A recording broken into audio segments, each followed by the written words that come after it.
Прямая финансовая поддержка через муниципальные программы – основной инструмент помощи малому и среднему бизнесу. В прошлом году подходы обновились с учетом новых тенденций и, главное, приоритетов, обозначенных президентом.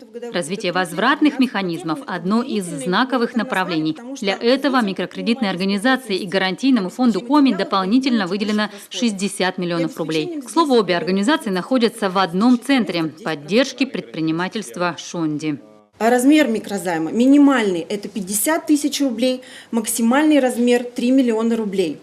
Очень хочется сказать, что именно решение о дополнительной капитализации позволило нам не только увеличить максимальную сумму займа, но и немножко расширить спектр той продуктовой линейки, которую мы предоставляли ранее. Сегодня у нас 37 миллионов рублей.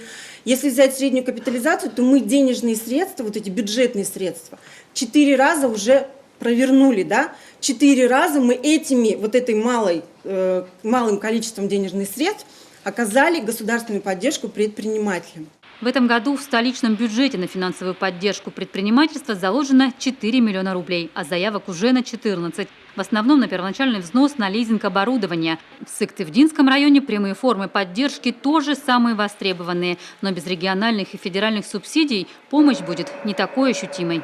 Поддержали 33 проекта субъектов малого предпринимательства, создали 87 рабочих мест. Это новые рабочие места.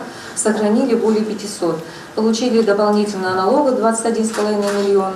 И что примечательно, так это то, что наши субъекты малого предпринимательства практически треть приходят за софинансированием заново. То есть они понимают, что это реальная поддержка. Если мы субсидируем договор лизинга, то есть предоставляем субсидии на приобретение оборудования по договору лизинга, мы четко понимаем, что, во-первых, собственность лизинговой компании. И это оборудование никуда не теряется.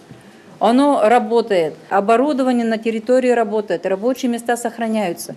Это же есть условия предоставления государственной поддержки. И предприниматель предпримет максимум усилий, чтобы не прекратить деятельность.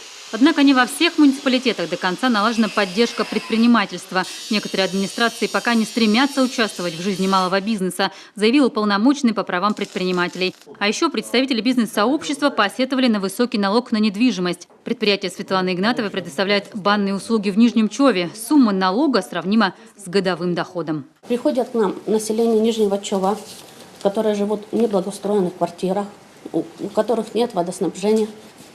Вот.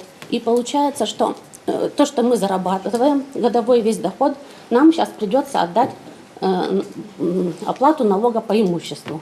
Впрочем, законопроект о налоговых льготах уже готовят в Министерстве финансов Коми. Для малого и среднего предпринимательства будет отменен налог на движимое имущество и снижен до 1,5% на недвижимое. Вопрос депутаты Госсовета рассмотрят на апрельской сессии. Это в отношении юридических лиц.